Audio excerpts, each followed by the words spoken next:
Good afternoon and welcome to Moments with Melinda. My name is Melinda Moulton and I am your host, and today I have with me Dan Chiasson. Hi Dan, how are you? Hey Melinda, what's happening? Thank you for being on my show. It's a thrill. I know, this is my second time. I was going to say, and I don't usually do second times. I know. So this is special. We have bracketed this this project. You interviewed me very early on, actually my first interview. Exactly, Yeah. and when you were just kicking off your book about Bernie. Exactly. Well, listen, thank you for being here. To my viewers who don't know about Dan Chiasson, which I'm sure in a few days you're going to know all about him because he just got a great review in the Wall Street Journal for his book. Must have done something Bernie wrong. for Burlington. Yeah, no kidding, yeah. the Wall Street Journal. Weird. Covering a socialist, I love it. But Dan Chiasson is an American poet, critic, and journalist. He is the Lorraine Wang Professor of English Literature and Chair of the English Department at Wellesley College. Dan was born and raised in Vermont and is launching his book, Bernie for Burlington, The Rise of the People's Politician, on Tuesday, the 3rd of February at Contoy Auditorium. Dan is a longtime contributor to The New Yorker and the New York Review of Books, writing about poetry, politics, art, and popular music. Dan has written 5 books of poetry and 1 of poetry criticism. Dan won the Guggenheim Fellowship, which is the Academy Award in Literature from the American Academy of Arts and Letters, and he has won the Pushcart Prize. Yeah, I don't know. You are on fire. I don't know. You are on fire. Yeah. So today we are going to be focusing on Dan's first nonfiction book, about to launch next week, on Bernie Sanders. But first, let's get to know Dan Chiasson. Let's do it, Melinda. I want to get to know you. Yeah. We've known each other a long time. Yeah, we do. We do. Yeah. And I love that. I love that you're my friend. Yep. All right, so we're going to start at the beginning. Share with us a little bit about your childhood growing up in Burlington. Yeah, my childhood, I grew up on Colchester Avenue across from Campus Kitchen, which was a great place to grow up, across from a convenience store. I could go over and have a Coke anytime I wanted. Also across the way was Centennial Field, so eventually when the Vermont Reds came to town, that was very thrilling. But I was raised by my mom in her parents' house with my grandparents, and I would say what marked us distinctly was that we were very close to the Catholic Church. We were very close to the Sisters of Mercy at Trinity College. In fact, I remember being babysat by nuns. In fact, there was one nun I used to play tennis against. She would be out there in her habit, Sister Debbie.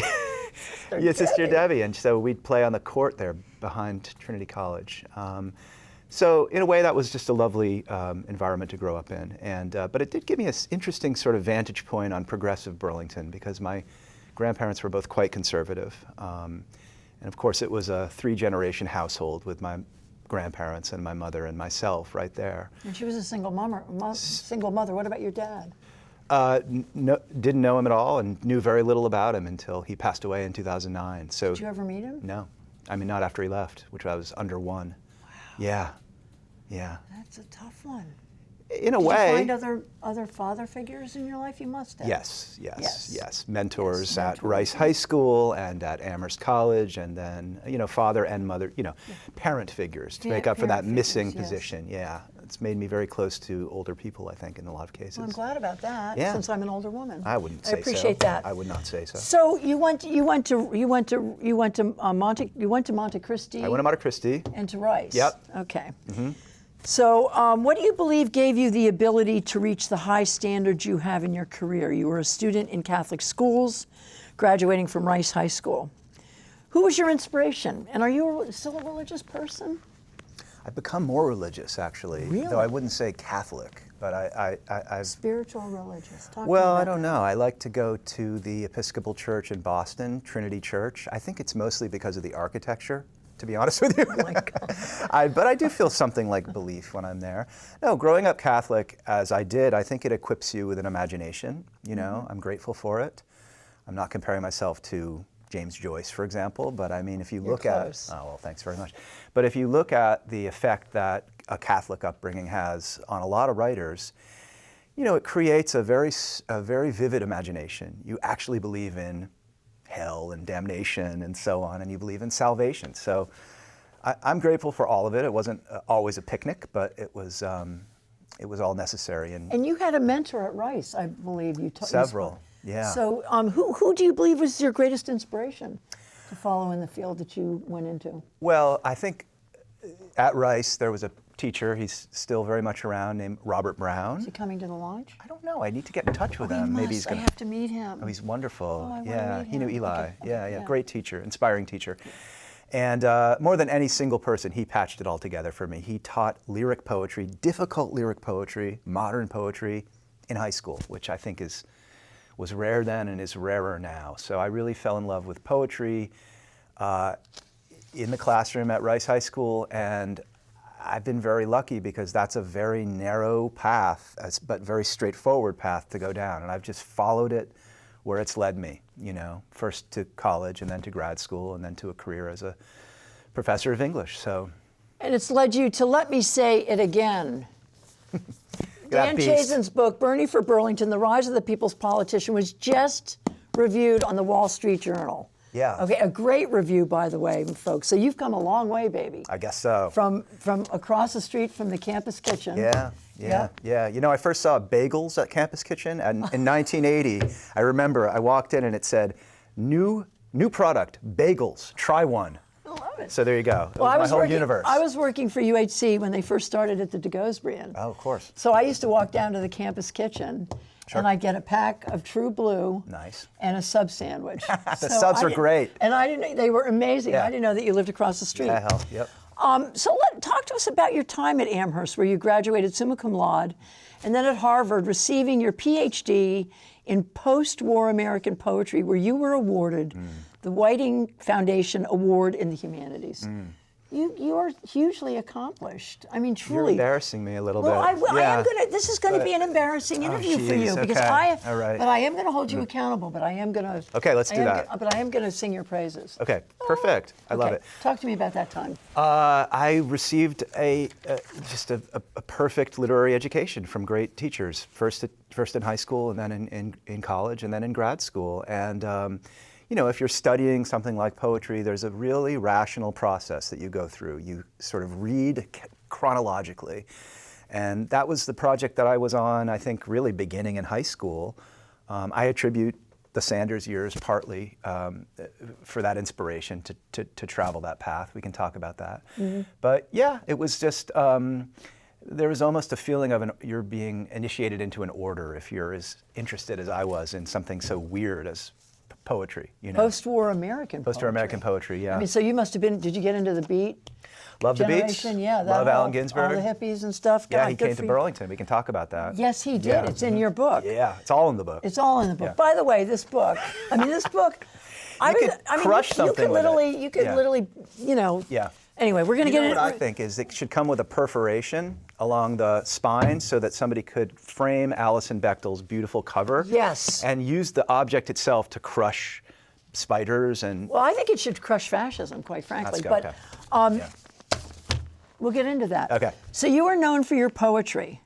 So I want you to talk to us a little bit about some of your works, The Afterlife of Objects, Natural History Poems, Where's the Moon, There's the Moon, Bicentennial, and The Math Campers, which draws you to poetry as an important form of your creative writing. Talk to us a little bit about that.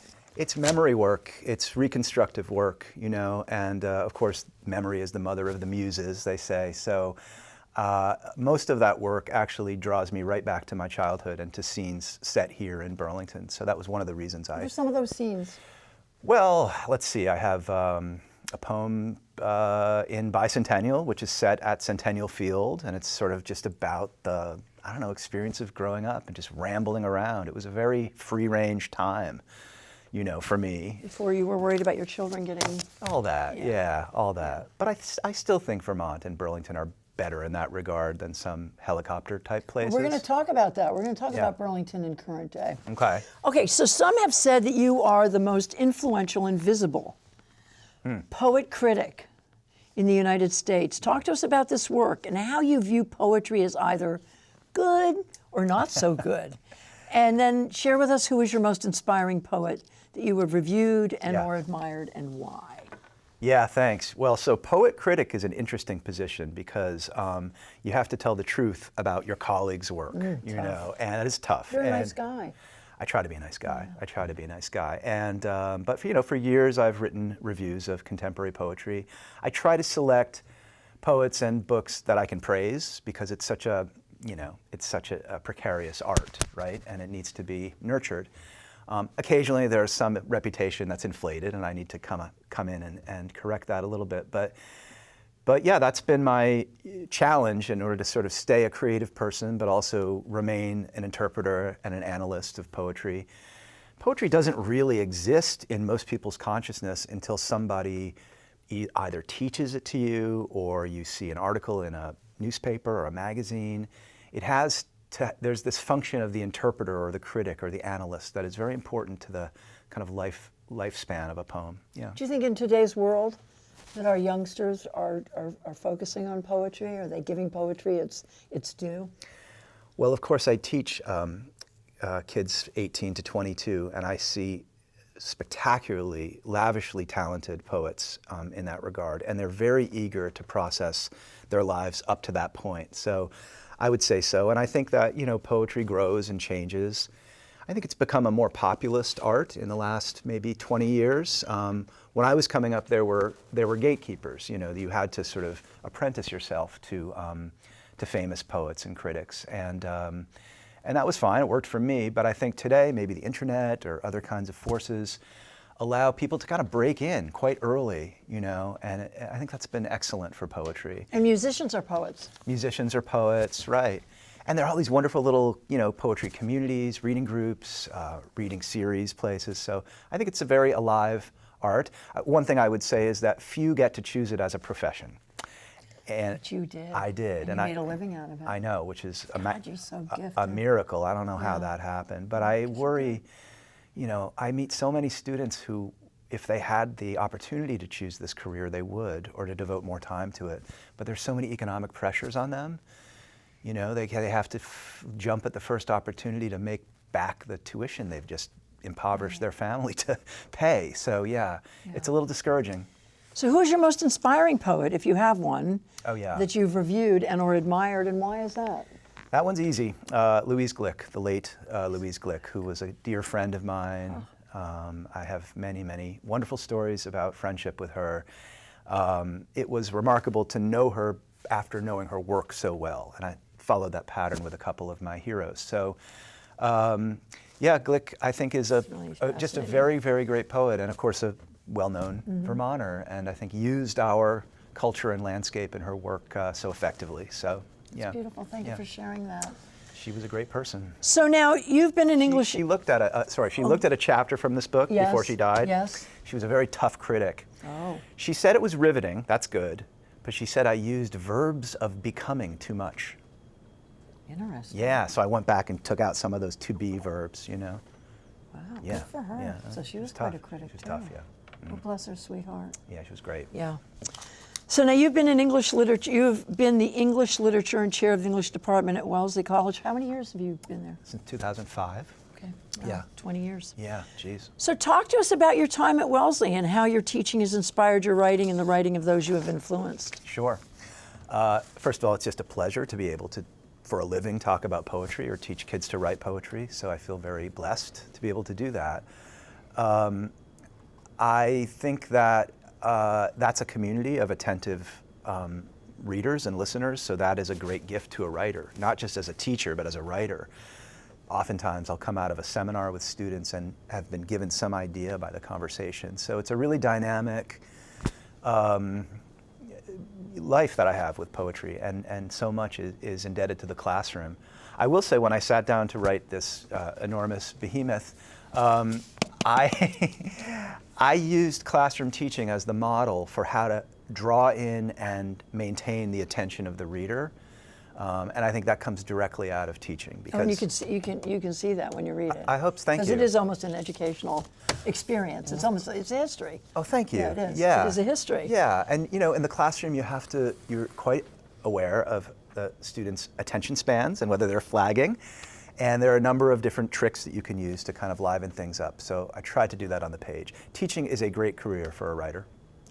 We all complain about it, you know, but world's smallest violin. You're creating the future of the next generation.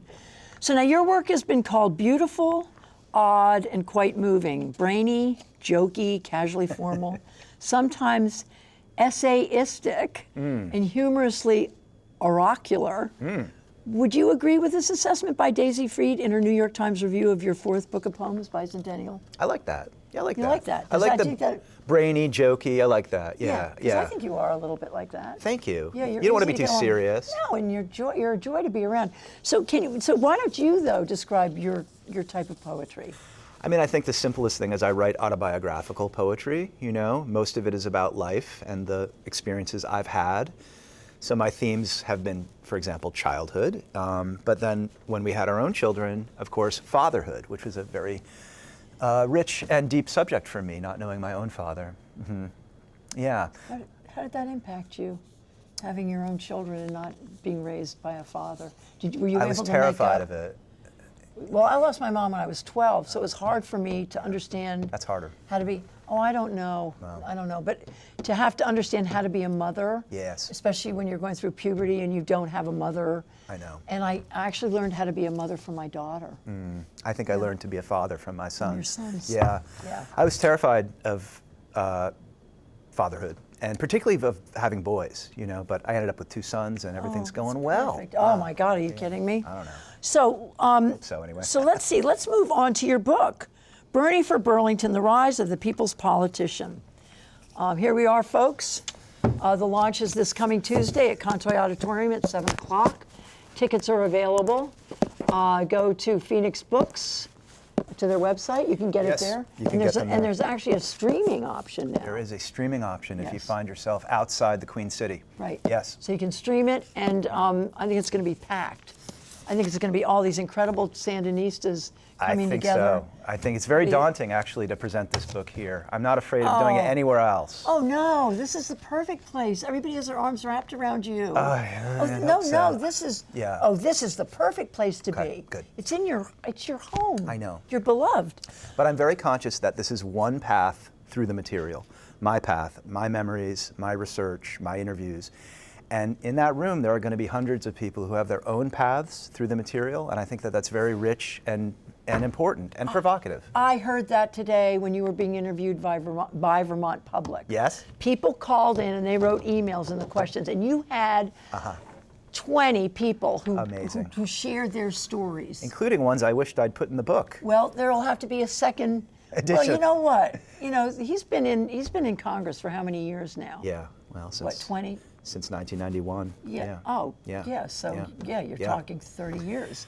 So there is maybe another book. That's true, but that's a helpful... Better hurry up because somebody else is going to do it. Well, actually, there is another guy doing a biography. I've been very much in support of him, though, because I didn't want to take this farther than Vermont. Well, I'm so glad you kept it here. It's an origin story, and I don't have any sources in Washington. I think I was last in Washington on an 8th grade trip, so unlikely I'm going to, unlock any real secrets down there. So, yeah. So All anyway. right. Well, that's okay. Yeah. That's okay. Yeah. That's okay. So, so you were just 9 years old in 1981. Right.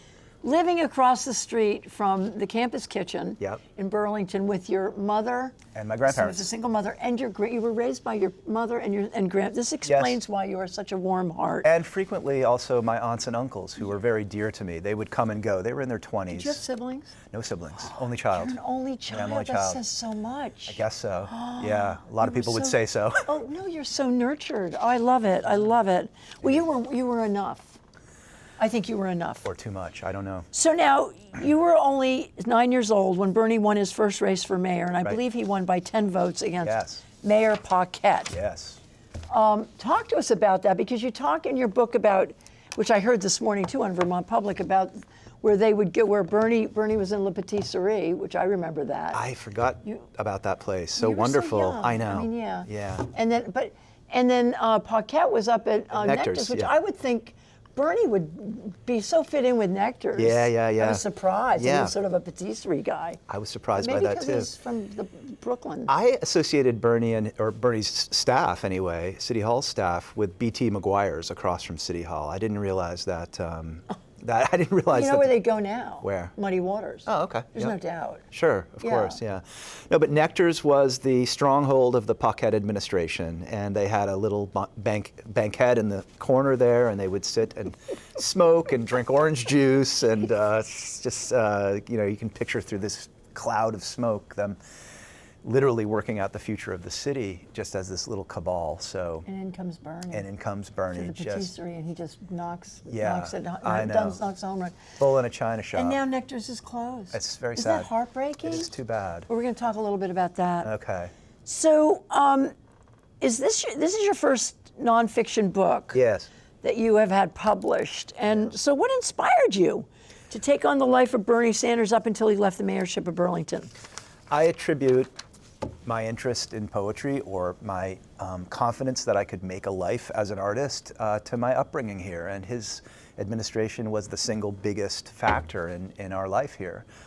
So that you have things like the mayor's youth office, which ended up creating and running 242 Main, the teen center, which was important to my generation of Burlingtonians. Just the ferment in the air, you know, just the feeling that there was an alive conversation that everybody was invited to contribute to. But do you think it must have had something to do, too, with the fact that he was so popular 3 years ago, where it must have, some kind of a light bulb For me? I'm talking about you writing this book, that you must have gone, wow, this guy is, if I write a book, no, people need to know about this man because he's getting 25,000 people. Sure. Yeah. So there were a couple of points of origin. Okay. Exactly. One is that I was invited very kindly to a dinner in Brookline, Massachusetts by the constitutional scholar Larry Tribe, who is also a Democratic Party operative. And at that dinner table also was Ron Klain, who ended up being the White House Chief of Staff under Biden. This was the spring of 2019, and the talk at the table was, how do we stop Bernie Sanders from becoming the nominee? We were all so afraid of Trump, and, pardon me, this just fell off.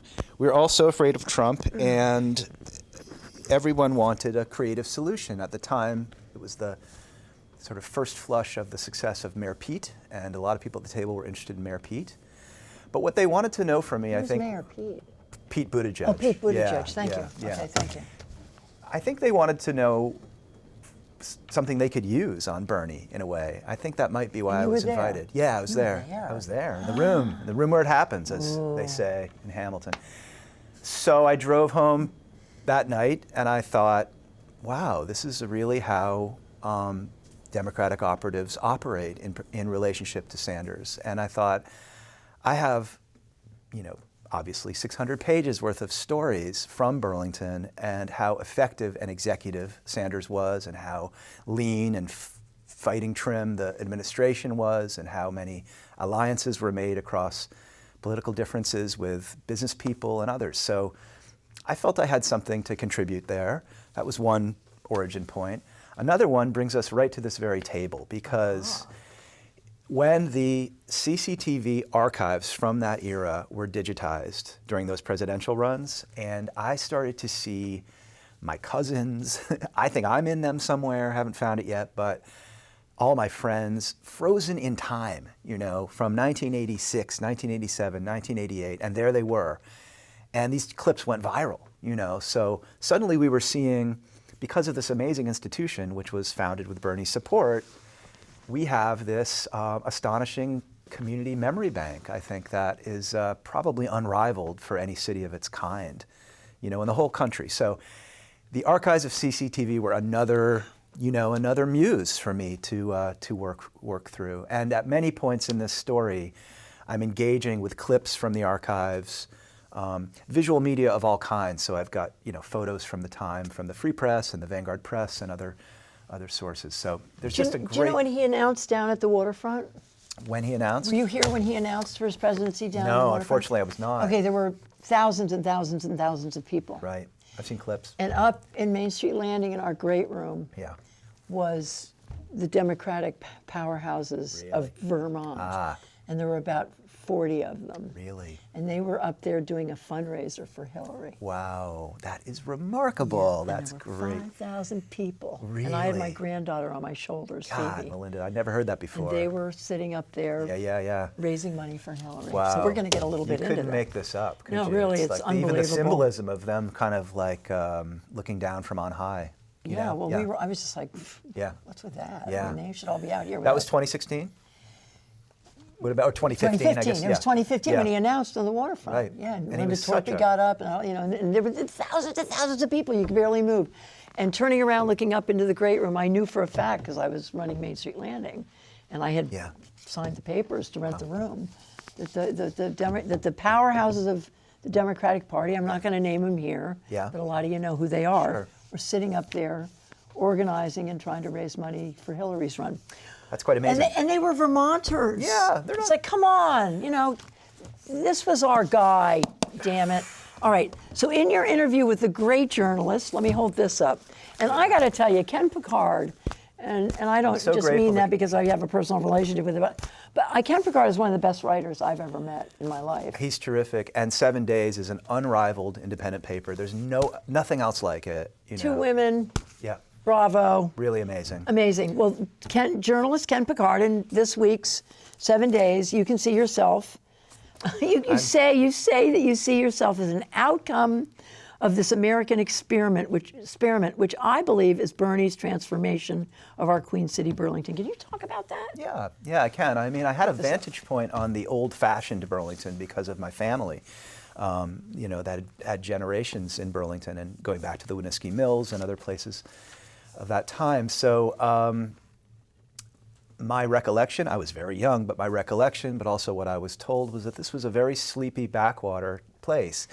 The zeitgeist that had come to Vermont was settling in places like Huntington and Moulton and the countryside. That was where talented urban people, it seems to me, hippies. We were trying to get away from the Vietnam War. Yeah. We were finding refuge to not get picked up by the government because we were members of the SDS or marching with Daniel Ellsberg, so we came up here so we'd be close to the border. Yeah, well, and that's now wild. we're glad we're close to the border, but go on. But look, once that phase morphed or evolved, look at all these amazingly talented people that stayed, like you and Rick. Or Will Rapp. Yeah. Or, my God, Alan Newman, Jeffrey Hollander. I mean, all these great people that, it's extraordinary what grew out of the ground in this time. So go ahead. But my take on it is that Burlington itself was quite hidebound and quite old-fashioned, and the little communities around its fringe were really where the action was, where the zeitgeist was. And it took a little while for activists and countercultural people to,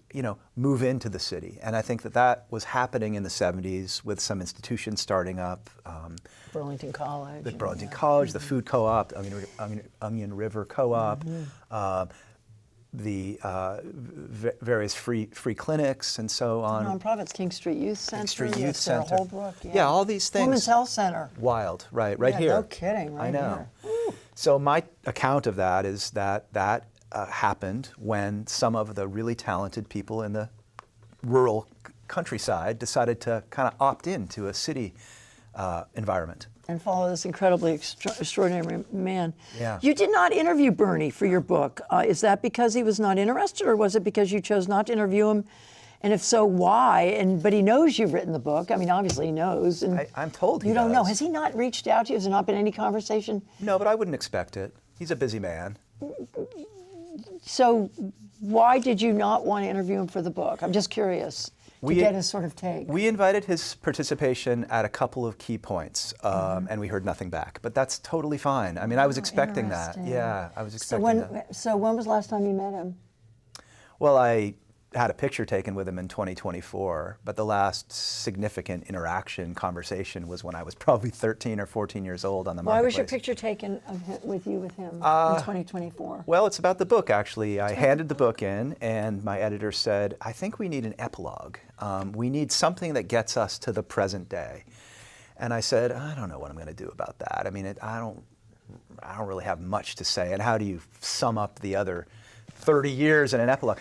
But I saw that he was going to be appearing at the Stannard, Vermont, where he lived in the 60s and early 70s. July 4th picnic. And so I drove up from Boston, and there was a scene there at the little town hall in Stannard, which is a tiny town in the Northeast Kingdom. I mean, it's one of the smallest towns in the Northeast Kingdom. And Bernie was very loose. He was very approachable. He was extremely... What'd you say to him?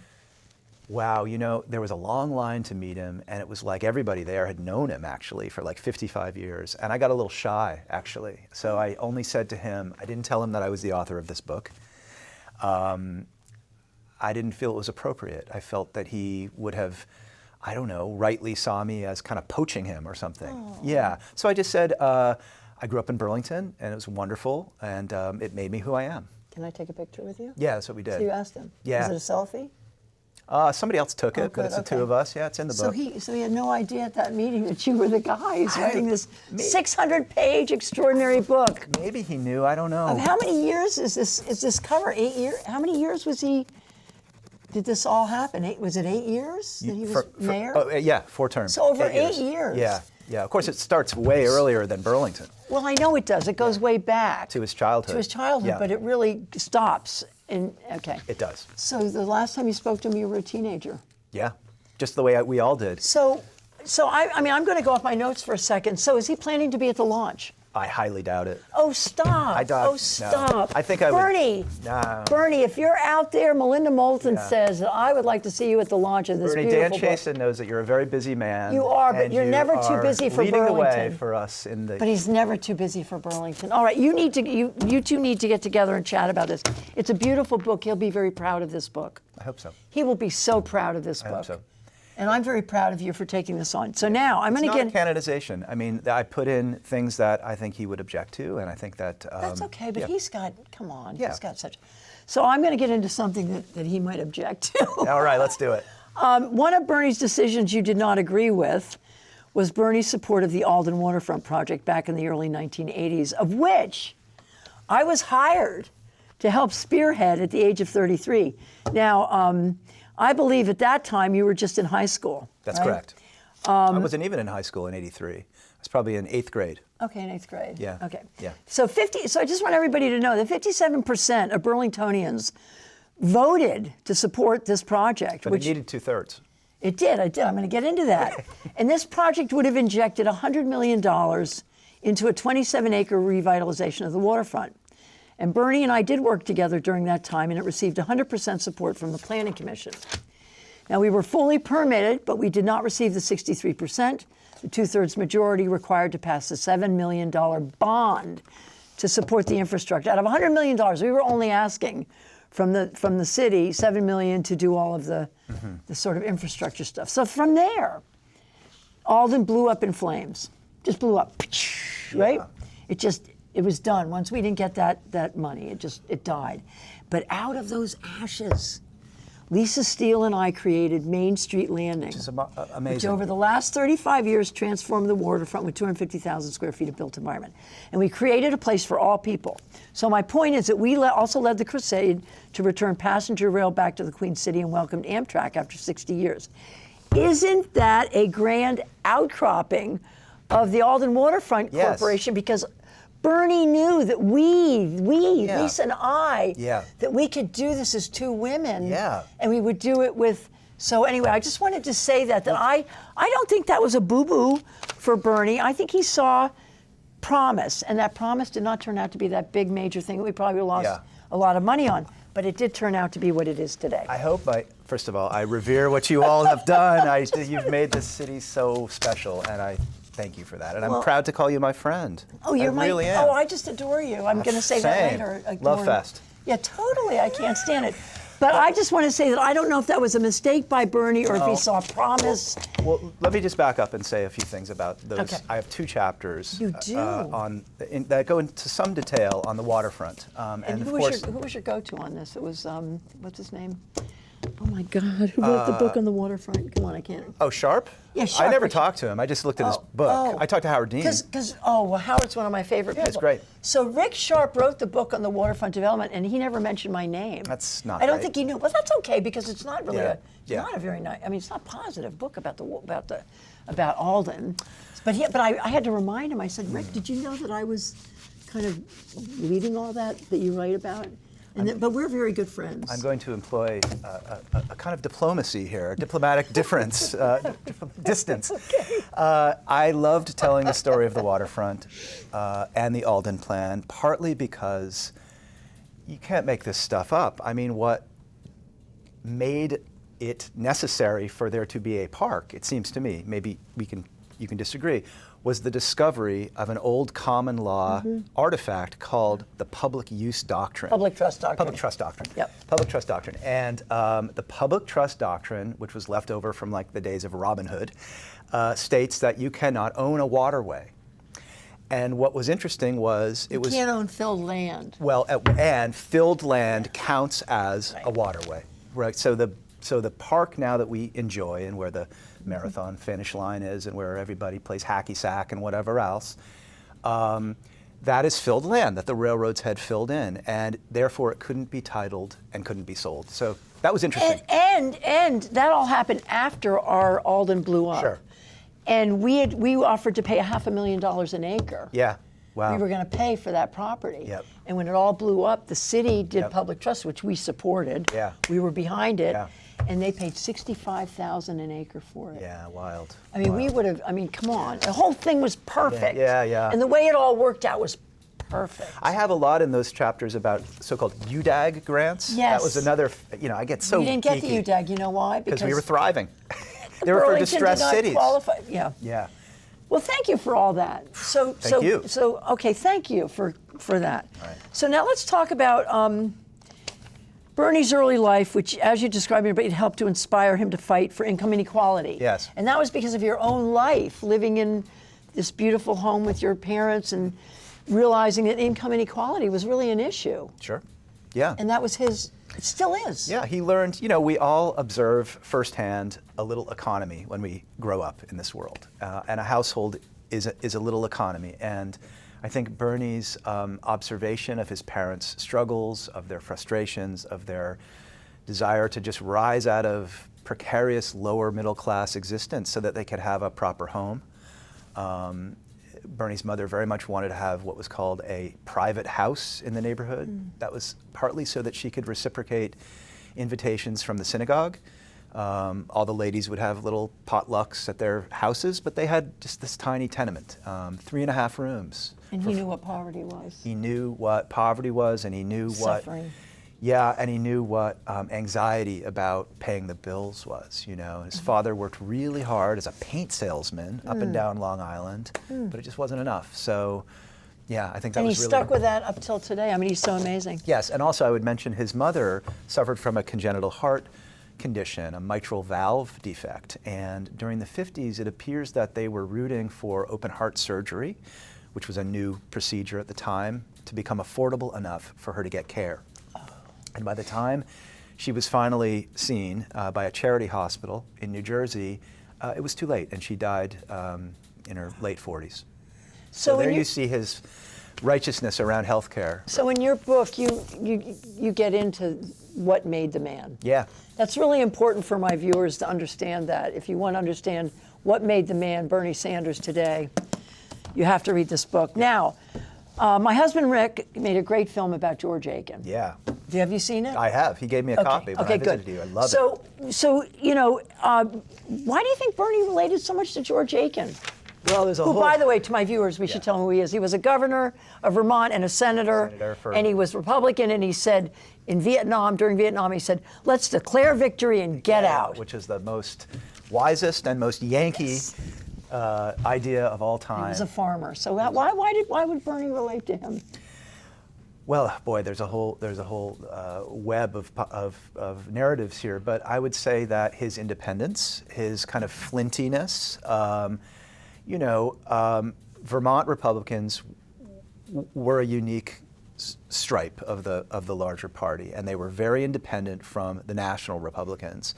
And when the National Republican Party canted so hard to the right, Vermont Republicans, people like Aiken and his sort of spiritual progeny all across the rural parts of the state, were really without a political home. And they were not going to become Democrats. And it took a long time for the Democratic Party to really evolve to the place where it was a power player in the state. Phil Hoff, right? Sure, absolutely. So, the way I think about it is, those were people like Aiken, in some ways Howard Dean told me this, were more progressive, more liberal than many Democrats who were culturally conservative, immigrants, there really wasn't a home for progressive values within the Vermont Democratic Party.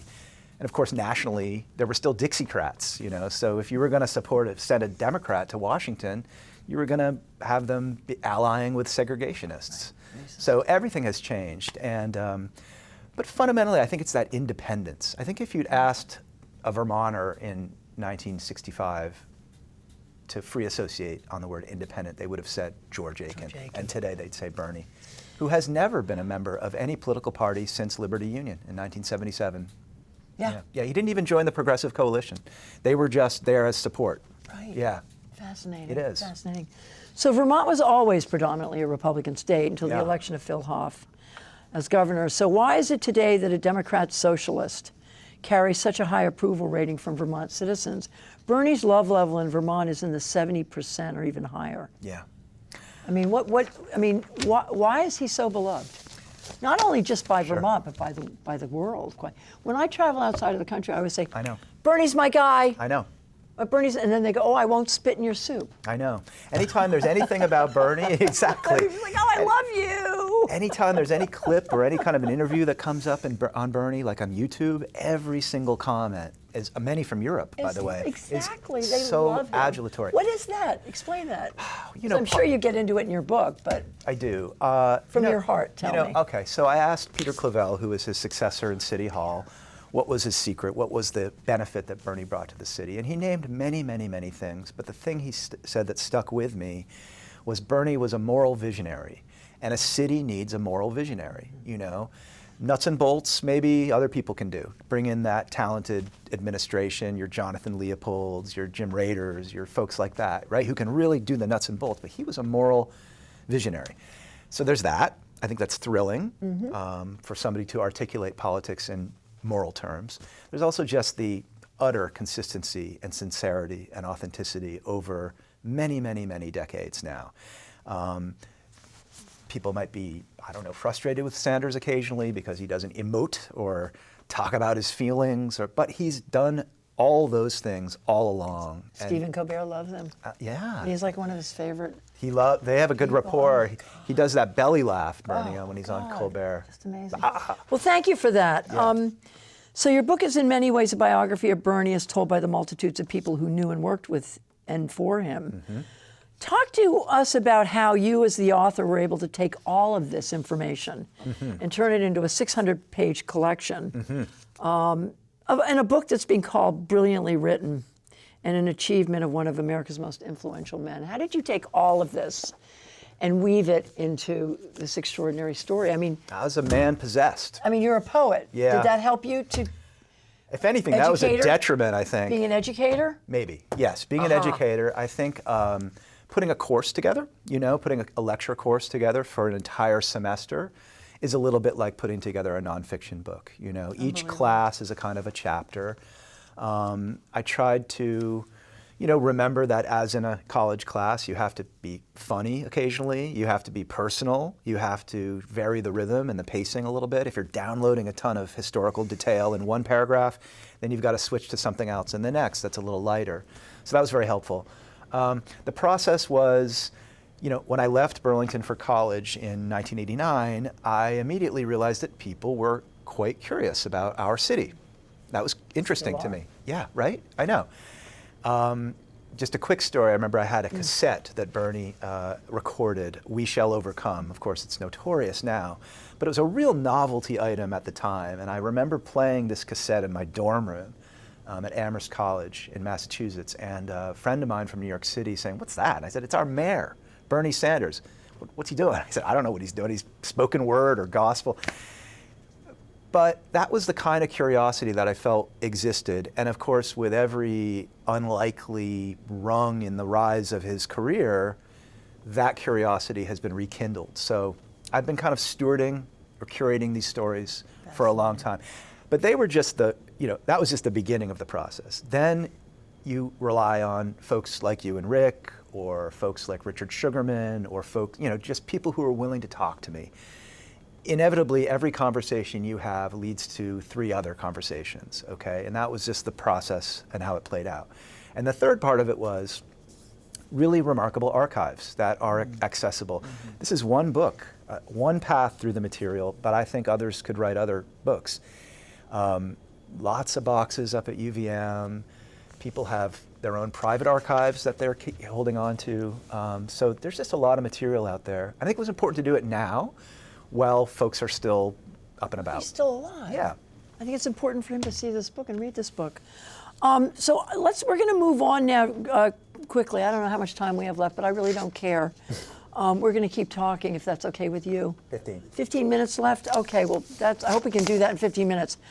I want to talk to you about how you've seen Burlington change from when you were a child to what it is today. Yeah, I'm going to take the fifth on that, to be honest with you. Well, no, truly, because I'm not a resident of the city of Burlington any longer. I visit here several days a month, and I enjoy it very much, and I love seeing new businesses spring up. My friends at Frankie's on Cherry Street and South Winooski Avenue are great. So let me ask my next question, if you're taking the fifth. I'm not taking the fifth, but we'll see. All right. Well, let's see if I can pull it out of you. Yeah, okay. Can you address the problems? No. Okay. No. That the Queen City is facing, which is unfortunate, and I believe without merit. To all my viewers out there, get your butts to Burlington, okay? I'm tired of hearing this stuff about, Burlington.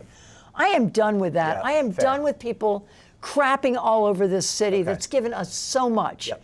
So you all get your butts into Burlington, you eat at the restaurants, Yep. you shop at the local businesses, and you support these people who for decades have been here and have served you. You get back in here and you help them get through whatever it is they're going through. Amen. All right, Amen. so amen. All I can say is I love visiting Burlington for all the same reasons that I've always loved first living here and then visiting it over the years. And I don't know, there's always been ups and downs. Yeah. That said, I wonder in my own mind if the progressive administration under Bernie, the change-making human beings, they were change makers. Peter Clavel, Bruce Cipher, who just passed away, one of my favorite people in all the world. Spoke to me a little bit. Linda Torpy, Doreen Kraft, Mike Monte, Brian Pine. I mean, and so many others that were in power, how they would have resolved what is going on today, because it would have been a different than some of the things that the city's going through. Not for me to say. No, you're not going to say. And you know what? I love that about you. I'm an expert on the 1980s here. That's it. Not for me to say. But it is your city. I would love to move back. How about that? That I'll tell Really? you. Yes, I would love to move back. And I would not move to one of the lovely countryside places nearby. No, you'd remove that. Well, I'll tell you what's really helping Burlington is the new development in the Big Hole. So many people are coming into Burlington and getting apartments in there. Oh, good. And that's going to revitalize. There's a hotel also. And there's a hotel. Yeah. And it's just, but to my viewers, and I'm talking, because this is syndicated all across the state. Right. So to all of you people out there in Waitsfield and Warren and down in Brattleboro and wherever in Vermont, get your butts up here to Burlington from time to time and support this incredible city. Such a thriving place. It is such an extraordinary place, and the arts is phenomenal. Okay. Particularly if we just look outside this building in the Old North End, which has so many remarkable ethnic restaurants and markets. And the New North End with all those great ethnic restaurants. I know, it's wild. It's phenomenal. It really is. So please, this is Dan and I encouraging you all to get your asses up here to Burlington. Now I'm going to talk about the Memorial Auditorium. Sure. You can play the fifth on that too if you want. No, because if you play the fifth, I'll talk. I'll play along. I don't know what the status is of it. Oh, I'm so happy. I don't know. It's been ignored. Yeah. Okay. Way too long. All right. And it's now in a state of disrepair. And you probably performed your Rice Stunt Night events at Memorial. We performed Stunt Night there. I saw the Stray Cats there. I saw the Tom Tom Club there. I saw Allen Ginsberg in 1986. He's an origin story in this book. He is, I know. Yeah, so yeah, it's iconic. Yeah, Eli went, I took him to see Bonnie Raitt there. Oh, Bonnie Raitt was always in Burlington. He held his ears and he cried. He was like, and he said, I can't hear this, Mommy. Bonnie But anyway, Bonnie Raitt was there. So, but Stunt Night, were you in the class that went all 4 years? Or you were in Eli's grade, weren't you? No, I was a year above Eli. You were a year ahead of him. I was a year ahead of Eli. Oh, boo-hoo. Yeah. Because his class won Stunt Night all 4 years, and they won the state's football twice for 2 years. Don't rub it in. I'm just saying his class was kind of like... I was on the tennis team with Eli. I know you were. You played singles though, right? No, I played doubles. You played doubles. I played doubles. Yeah, I know, and he choked. He'll never get over it. All right. Good player. So does this make you sad that the city, under a mayor that I will not mention, allowed the building to kind of go into decay? I wonder how Bernie feels about that. Yeah. About the new, and you're going to plead the fifth? No. Okay, talk to me about that. It makes me sad to drive by it. Oh yeah, I know. It makes me sad to drive by sad? it. It makes me sad to drive by that steel door that led to 242 Main. Well, I'm going to get into that. One of Bernie's great feats was the establishment of 242 Main, which was a place where teens could gather to gain confidence and direction. They were valued and seen, and many went on to do great things with their lives.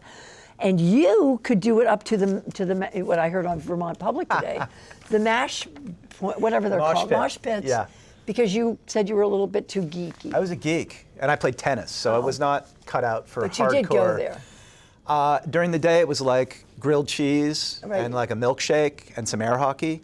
I was in for that. Yeah, but at night, the mosh pit, the lacerations, Well, that's not your thing. That's not my thing. But that should be here. That should be back. And by Something the way, something like it. To Kathy Lawrence, who had her shop at Main Street Landing for 25 years, bless her sweetheart and all of her beautiful children. What a marvelous person. I know.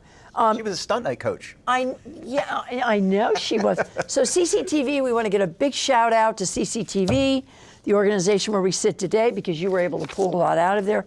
So I'm going to move to the present because our time is running out. Okay.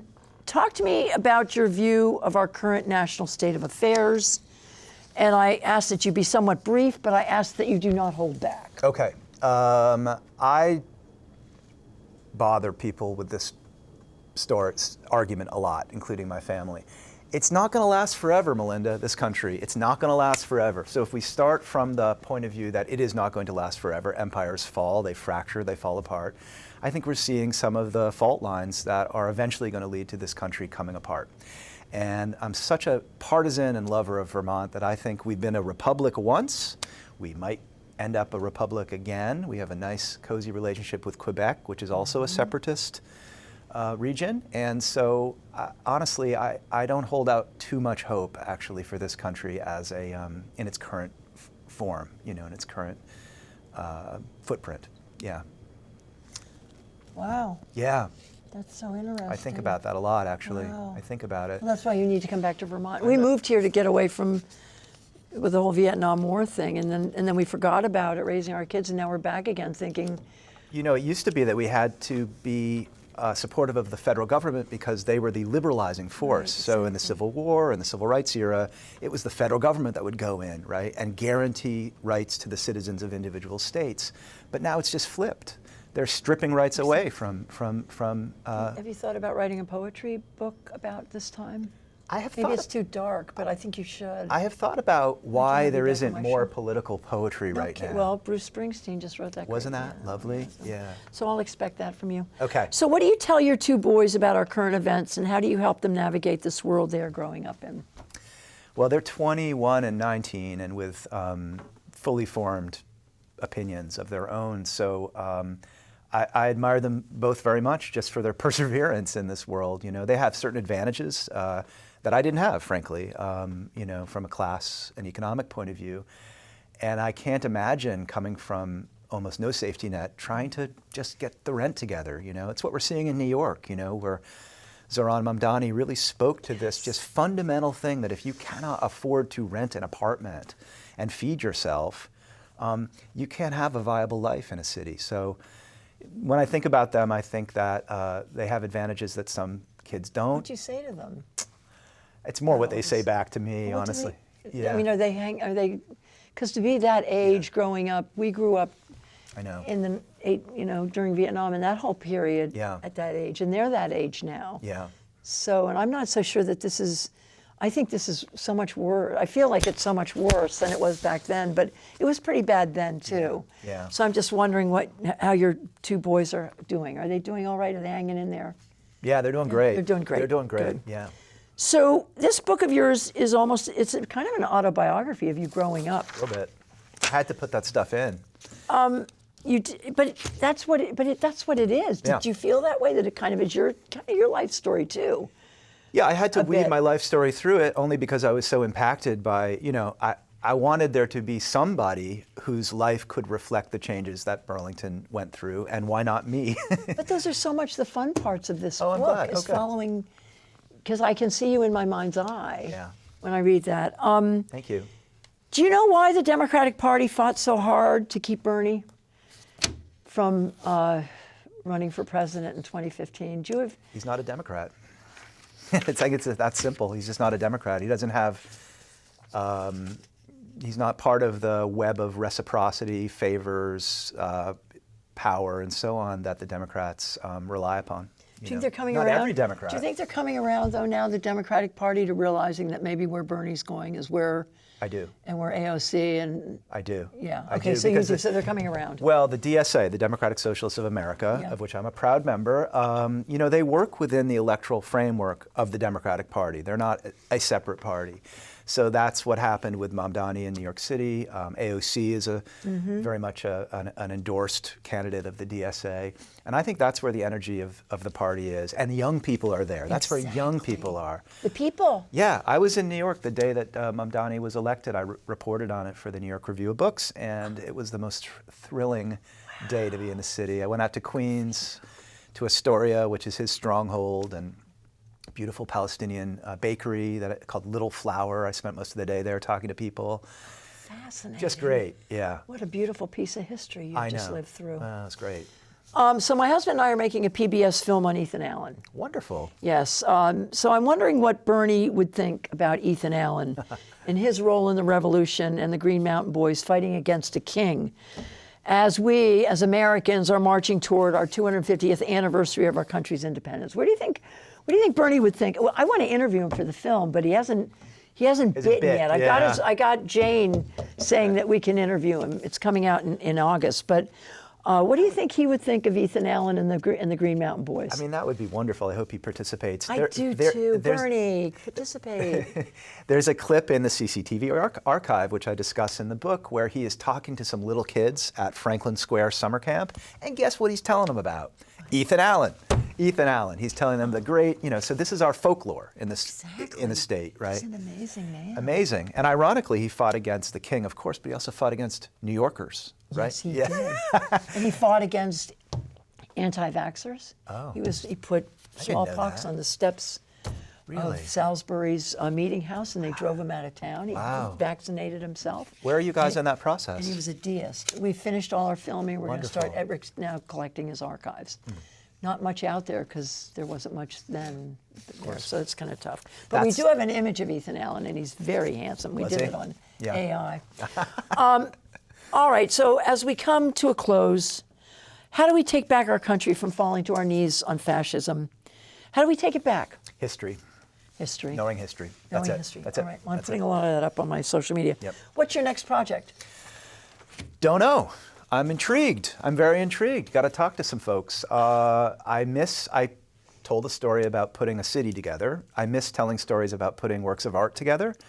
So I may return to writing about poetry, but in some longer form. I really loved the process of the nonfiction book, part remembered, part researched, reporting, talking to people. So it would have to be a similar type of project and method.